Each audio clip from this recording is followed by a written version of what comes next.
Hello दोस्तों, आज का हमारा टॉपिक है क्लास 12 हिंदी चैप्टर 2 कैकेयी का अनुताप, जो कि मैथिली शरण गुप्त द्वारा लिखा गया है। तो दोस्तों, आज के वीडियो में हम कैकेयी के अनुताप के हिंदी में व्याख्या करेंगे। तो आइए देखते हैं पहला हमारा श्लोक क्या है। देखिए, प्रथम भाग है कैकेयी का अनुताप, इसको हम हिंदी में व्याख्या करेंगे। और दूसरा भाग हमारा जो है गीत है, उसका भी व्याख्या करेंगे। तो आइए देखते हैं पहला हमारा क्या है। देखिए, पहला श्लोक हमारा क्या है। देखिए, तद अंतर बैठी सभा उटज के आगे, नीले बितान के तले दीप बहु जागे। अर्थात देखिए क्या कह रहा है कि भरत सहित अयोध्या वासियों के पंचोटी पहुंचने के बाद रात्रि में श्री राम की कुटिया के सामने सभा बैठाई गई।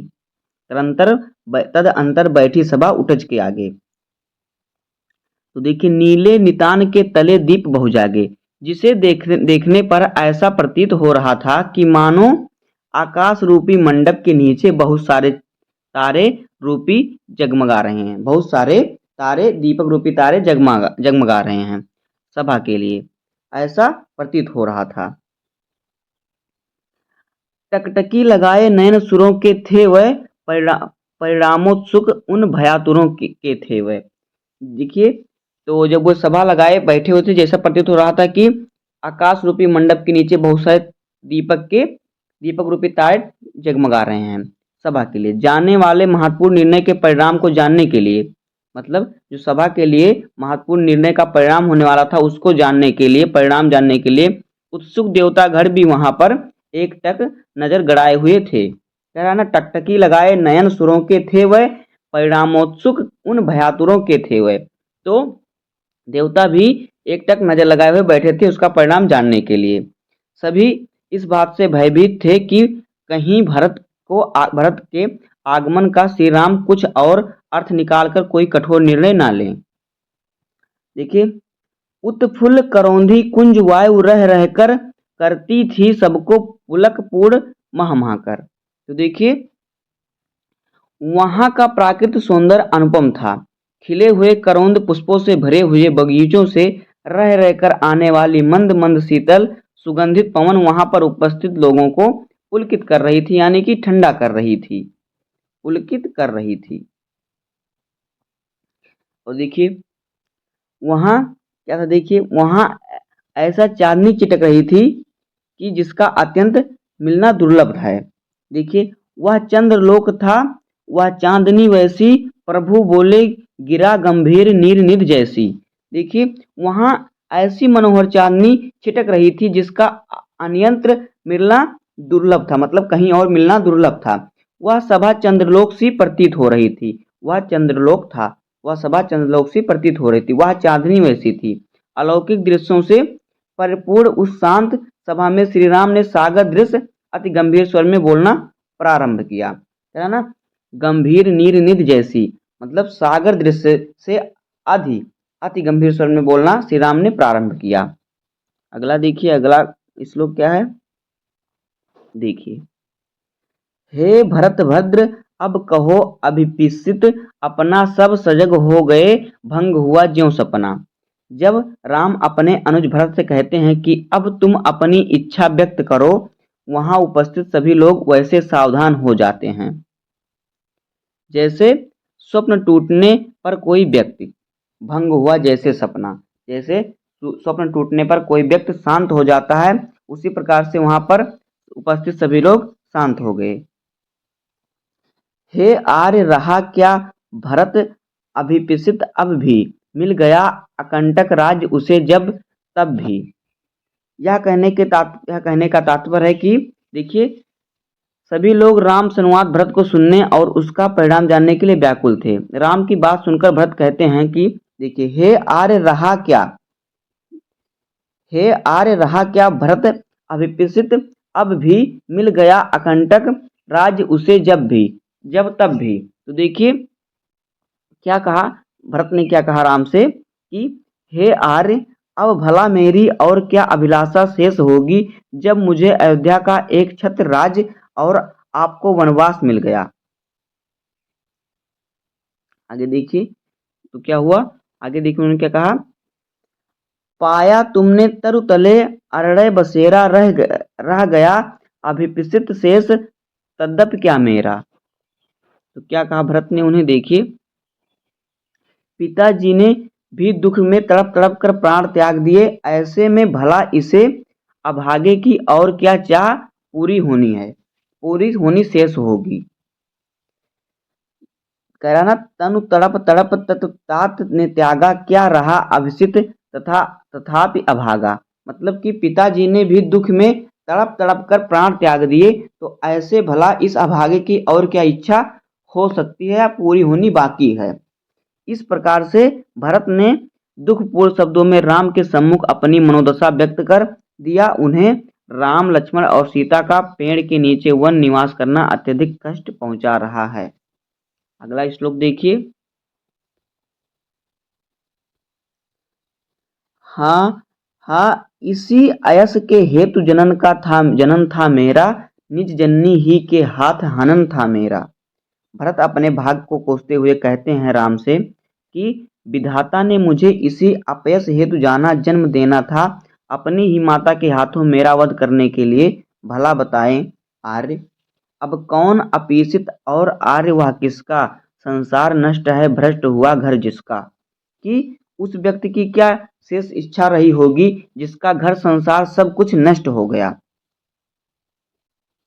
मुझमें मैंने ही आज स्वयं मुंह फेरा, मुझसे मैंने ही आज स्वयं मुंह फेरा, हे आर्य बता दो तुम्ही अभिषिक्त मेरा, अभिषिक्त मेरा। तो देखिए, आज मैं स्वयं अपनी ही नज़रों में दोषी हूँ, स्वयं में ही अपनी उपेक्षा करता हूँ।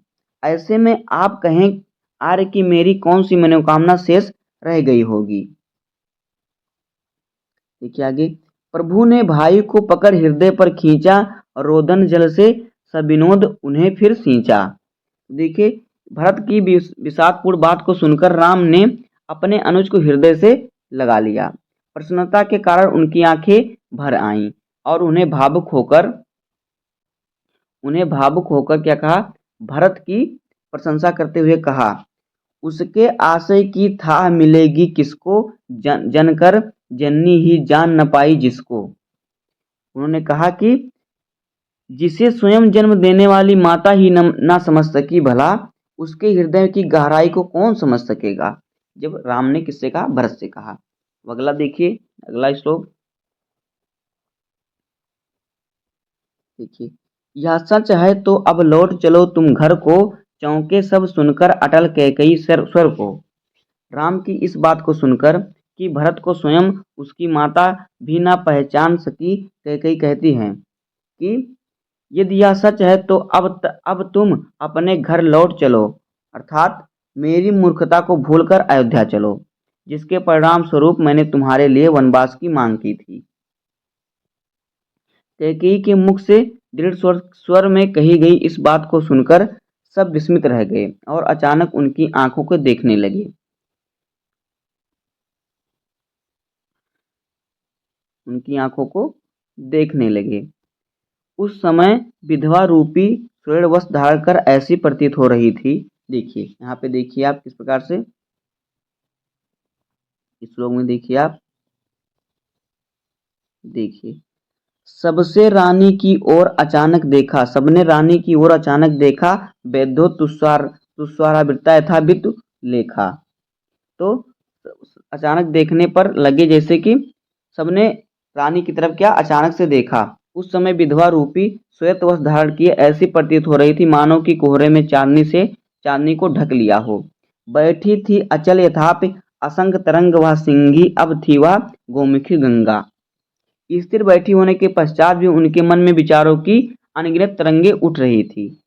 कभी सिंहनी की सी प्रतीत हो रही होने वाली रानी कैकेयी आज दीनता के भावों से भरी थी।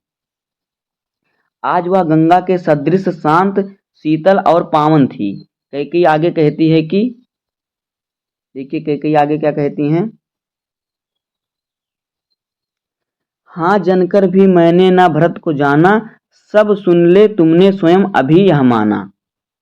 क्या कहती हैं कि सभी लोग सुन लो, मैं जन्म देने के पश्चात भी भरत को ना पहचान सकी, अभी अभी राम ने इसे भी इस बात को स्वीकार किया। वह राम से कहती हैं कि देखिए, यह सच है तो फिर लौट चलो घर भैया, अपराधिन हूं मैं तात तुम्हारी मैया।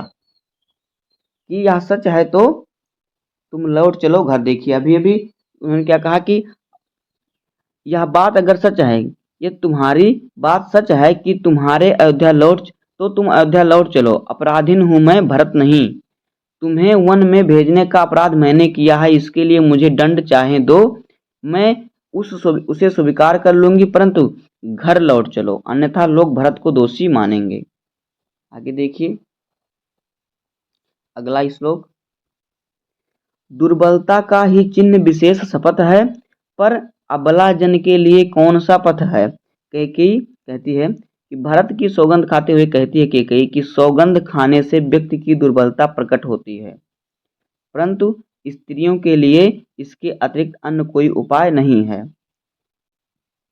वह राम को संबोधित करते हुए कहती है, यदि मैं उस्काई गई भरत से हूँ तो पति समान ही स्वयं पुत्र को खूं।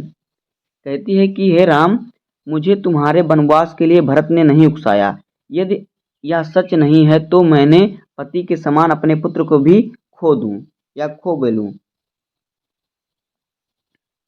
मुझे कहने से कोई न रोके। मैं जो कह रही हूँ सभी सुनकर मेरे कथनों को यथार्थ यथार्थ क्या करें, मेरे सभी सुनकर मेरे कथनों को यथार्थ बात हो तो ग्रहण कर लें। देखिए आगे देखिए।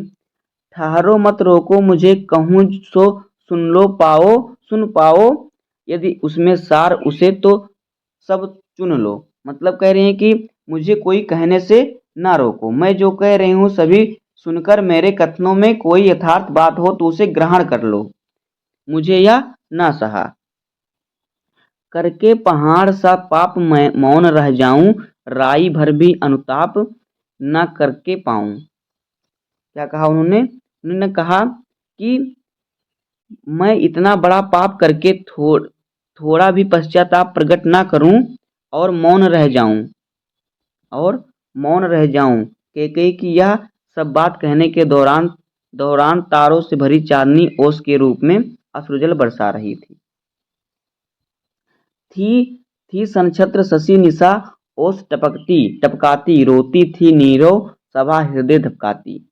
मतलब कि यह सब बात सुनकर कैकेयी की सब बात सुनकर तारों वाली जो सभा भरी थी, दौरान तारों से भरी चांदनी रात में ओस के रूप में जो अश्रु जल बरसा रही थी, यानी सभा रो रही थी।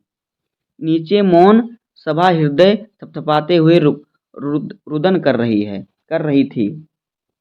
यहाँ कहने का तात्पर्य है कि कैकेयी की हृदय परिवर्तन और उसके परिणाम स्वरूप और उसके पश्चात उसके परिणाम स्वरूप को यह देखा गया कि सभा में उपस्थित सभी लोगों की संवेदना उनके साथ थी, मानो सभासद सहित प्रकृति ने भी उन्हें आराधना के लिए क्षमा कर दिया। आगे देखिए आगे क्या है। उल्का सी रानी दिशा दीप्त करती थी, सब में भय विस्मय और खेद भरती थी।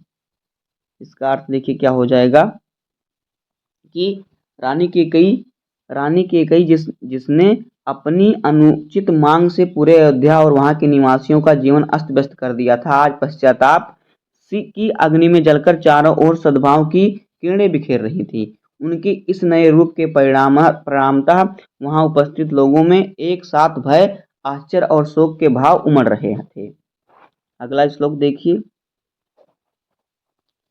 क्या कर सकती थी मरी मंथरा दासी, मेरा ही मन रह सका ना निज विश्वासी।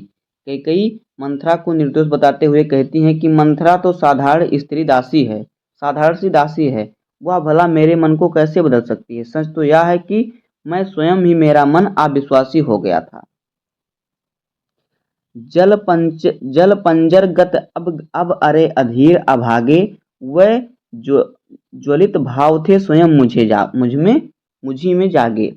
अपने मन को अधीर और अभागा मान के कई अपने अंतरात्मा को कहती है कि मेरे शरीर में स्थिर है मन, ईर्ष्या द्वेष से भरपूर वह ज्वलंत भाव स्वयं मुझ में ही जागे थे। पर था केवल क्या ज्वलित भाव ही मन में, क्या शेष बचा कुछ ना और जन्मे। आगे देखिए, तो क्या कर तत्पश्चात वह अगले ही क्षण सभा को संबोधित करते हुए प्रश्न पूछती हैं कि मेरे मन में केवल आग लगाने वाले भाव ही थे क्या, मुझ में और कुछ भी शेष न था क्या, मेरे मन में वात्सल और अर्थात पुत्र स्नेह का कुछ भी मूल्य नहीं है।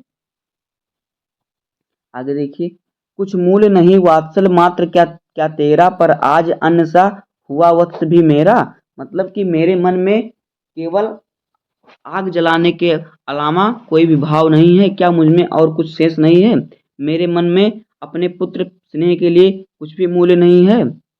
थूके मुझे पर त्रिलोक भरे ही थूके, जो कोई जो कह सके कहे क्या चूके।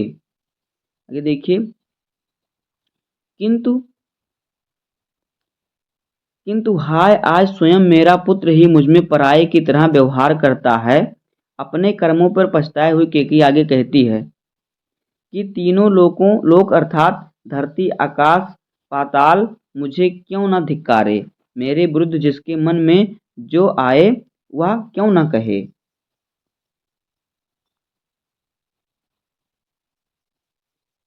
क्यों न कहे, देखिए, छीने न मातृपद किंतु भरत का मुझसे, रे राम दुहाई करूं और क्या तुझसे। आगे देखिए, तो कैकेयी राम से क्या कहती है कि किंतु हे राम, मैं तुमसे दीन स्वर में बस इतनी विनती करती हूँ कि मेरा मातृपद अर्थात भरत को पुत्र कहने का मेरा अधिकार मुझसे ना छीना जाए। आगे देखिए, अगला श्लोक देखिए क्या है। कहते आते थे यही सभी नरदेही, माता न कुमाता पुत्र कुपुत्र भले ही। आत्मग्लानि में डूबी हुई कैकेयी कहती है कि अभी तक तो मानव जाति में यही कहावत प्रचलित थी कि पुत्र कुपुत्र भले ही हो जाए लेकिन माता कभी कुमाता नहीं होती, अर्थात पुत्र माता के प्रति अपने कर्तव्यों को पूरा करने में चाहे कितनी भी लापरवाही क्यों न दिखाए, उनके प्रति कितना भी अपराध क्यों न करे, माता उसे क्षमा करके उसके प्रति अपना उत्तरदायी सभा सदा निभाती है। किंतु अब कहे सभी या हाय विरुद्ध विधाता, हे पुत्र पुत्र ही रही माता कुमाता, रहे कुमाता माता। किंतु अब तो सभी लोग यह कहेंगे कि विधाता के बनाए नियमों के विरुद्ध यहाँ पुत्र तो पुत्र ही है परंतु माता ही कुमाता हो गई है, अर्थात संसार मुझे बुरी माता होने का आरोप लगाएगा, क्योंकि क्योंकि मैंने पुत्र के हित के विरुद्ध कार्य किया है। आगे देखिए, बस मैंने इसका बाह्य मात्र ही देखा, दृढ़ हृदय ना देखा, मृदुल गात्र ही देखा। देखिए क्या कहती हैं, कैकेयी कहती हैं कि मैंने अपने पुत्र भरत के केवल बाहरी रूप को ही देखा, उसके हृदय दृढ़ को मैं ना समझ सकी, कि दृष्टि बस उसके कोमल शरीर तक ही गई, उसके परमार्थी स्वरूप को मैं अब तक ना देख सकी। इन्हीं कारणों से मैं इन समस्याओं में घिरी और मेरा जीवन दुर्लभ हो गया, आगे देखिए, परमार्थ न देखा पूर्ण स्वार्थ ही साधा, इसी कारण ही तो हाय आज यह बाधा, युग युग तक चलती रहे कठोर कहानी, रघुकुल में भी थी एक अभागिन रानी।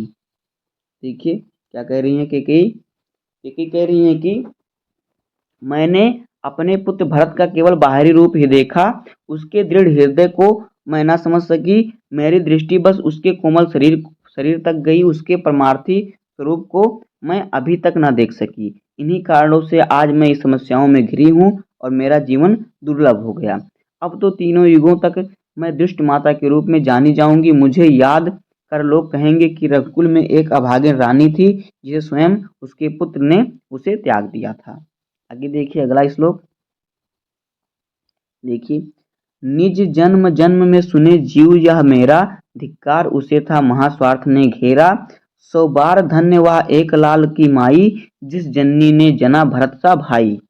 केकई के पश्चाताप व्यक्त करते हुए कह रही है कि अब तो जन्म जन्मांतर तक मेरी आत्मा यह सुनने के लिए विवश होगी कि अयोध्या की रानी केकई को महास्वार्थ ने घेर कर ऐसा अनुचित कर्म कराया कि उसने धर्म के मार्ग का त्याग कर अधर्म के मार्ग का अनुसरण किया।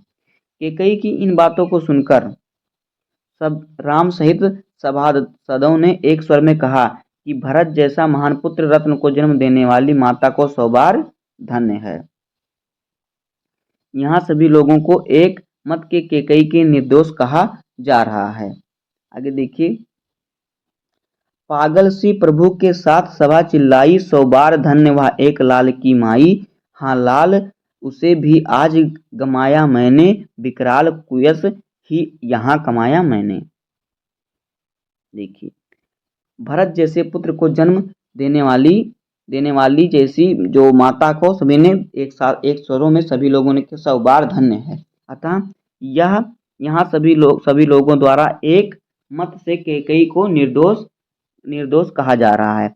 सभासदों की बात सुनकर केकई ने प्रतिक्रिया व्यक्त करते हुए उनकी बात दोहराई और कहा कि हाँ, मैं उसी पुत्र की अभागिन माता हूँ जिसे बात मैंने खो दिया।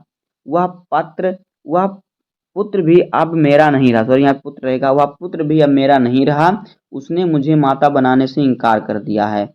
मैंने हर प्रकार के अपयश ही कमाया और स्वयं को कलंकित भी कर लिया है। अगला श्लोक देखिए, निज स्वर्ग उसी पर वार दिया था मैंने, हर तुम तक से अधिकार लिया था मैंने, पर वही आज यह दीन हुआ रोता है, संकित सबसे धृत हृदय तुल्य होता है। देखिए, पश्चाताप की अग्नि में जलती हुई केकई राम से कहती है कि मैंने अपने उस पुत्र पर स्वयं स्वर्ग सुख भी न्यौछावर कर दिया था और उसी के कारण मैंने तुम्हारा अधिकार राज भी तुमसे छीन लिया। मेरा वही पुत्र आज दीनहीन होकर करुण क्रंदन कर रहा है। वह तब से किसी पकड़े हुए हिरण, देखिए किस प्रकार से है, वह तब से किसी पकड़े हुए हिरण की तरह अभी सभी से भयभीत हो रहा है। श्रीखंड आज अंगार चंड है मेरा, तो इससे बढ़कर कौन दंड है मेरा। पटके मैंने पद पाड़ी मोह के नद में, जन क्या क्या करती नहीं स्वप्न में मद में। तो देखिए आगे, देखिए इससे क्या क्या करें कि चंदन के समान शीतल स्वभाव वाला मेरा पुत्र भरत आज जलते हुए अंगारे की तरह प्रचंड दिख रहा है। इससे बढ़कर मुझे अभागिन के लिए दूसरा दंड और क्या हो सकता है कि मेरा पुत्र ही मुझसे अलग हो गया। वह मुझसे कुपित है। हे राम, अब मुझे और बड़ा दंड मत दो। मैंने अपने हाथ पैर मोह रूपी नदी में फेंके और पटके अर्थात राज्य के मोह में फंस कर ही मैंने यह सब किया। मेरा यह कार्य ऐसा नहीं था जैसे कोई व्यक्ति पागलपन में अथवा स्वप्न में व्यवहार करता है। अतः मेरे इस कार्य को पागलपन अथवा स्वप्न में किया गया कार्य समझकर मुझे क्षमा कर दो। अगला देखिए, अगला श्लोक देखिए, हाँ हाँ दंड कौन क्या उसे डरूंगी अब भी मेरा विचार कुछ दयापूर्ण हो तब भी। हाँ दया हंत वह घृणा, आहा वह करुणा, बैतरणी सी है आज जाह्नवी वरुणा। देखिए, कई राम के समक्ष अपनी पीड़ा व्यक्त करती हुई कहती है कि मेरे घोर अपराध हेतु जो भी दंड मुझे दिया जाएगा वह कम ही होगा। मेरी दीनता पूर्ण याचना के स्वर को सुनकर यह न समझ जाए कि मैं दंड भोगने से भाग रही हूँ अथवा मुझे दंड स्वीकार है।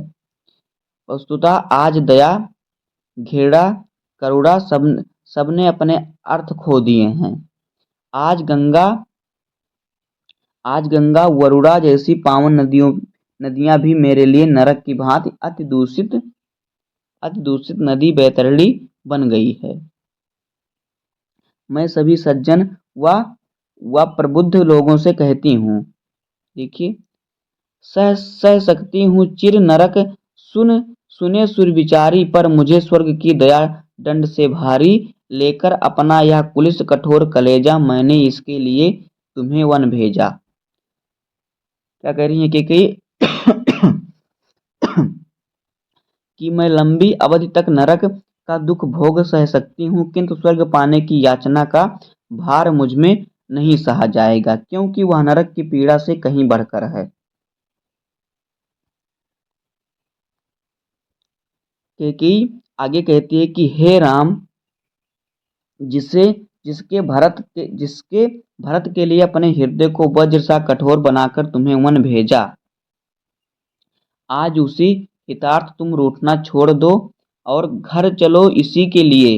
घर चलो इसी के लिए, ना रूठो अब यूं, कुछ और कहूँ तो उसे सुनेंगे सभी क्यों। तो कि घर चलो, मैं इसके अतिरिक्त कुछ भी कहना नहीं चाहूँगी, फिर भी मेरी कही गई बातों का भला कौन विश्वास करेगा। तो ये हो जाएगा इसकी हिंदी में व्याख्या। अगला देखिए, मुझको यह प्यारा, देखिए कि श्लोक, मुझको यह प्यारा और इसे तुम प्यारे, मेरे दोगुने प्रिय रहो ना मुझ में न्यारे। मैं इसे न जानूं किंतु जानते हो तुम, अपने से पहले इसे मानते हो तुम। कैकेयी राम से कहती हैं, हे पुत्र, मुझे भरत प्रिय है और भरत को तुम प्रिय हो, अतः मेरे लिए तुम दोगुने प्रिय हो।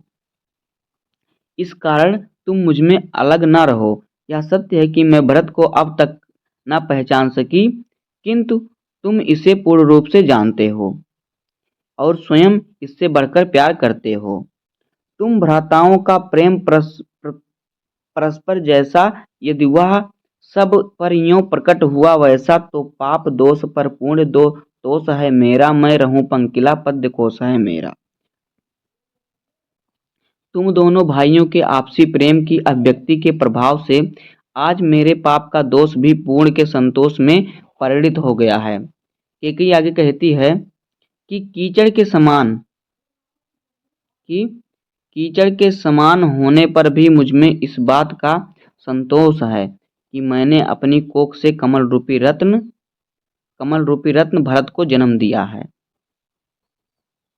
आगे देखिए, भविष्य भविष्य में ज्ञानी लोग तुम दोनों भाइयों के प्रेम की तरह तरह से प्रमाणित करेंगे, उसे श्रेष्ठ सिद्ध करेंगे और ऐसा भी होना चाहिए।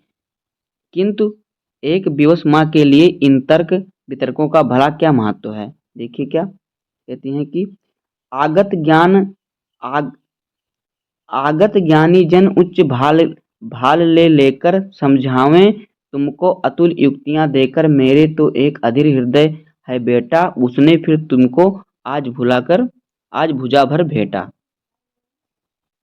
आगे देखिए, वितर्कों का भला क्या महत्व, तर्क वितर्क का भला क्या महत्व है। इस धैर्यहीन माँ को तो अब एक ही इच्छा है कि तुम दोनों पुत्रों को सदा अपनी आंखों के सम्मुख देखे, अपने से कभी दूर ना होने दे। आज इस माँ का अधीर हृदय तुम्हें अपनी बाहें फैलाकर तुमसे विनती कर रहा है कि अयोध्या लौट चलो। तो बस दोस्तों, इस प्रकार से इसकी व्याख्या हो जाएगी। उम्मीद है कि आपको वीडियो पसंद आया होगा। अगर आपको वीडियो पसंद आया हो तो वीडियो को लाइक कर दीजिएगा, चैनल पर नए हैं तो सब्सक्राइब कर दीजिए। मिलते हैं किसी नेक्स्ट वीडियो में, तब तक के लिए धन्यवाद। जय हिंद।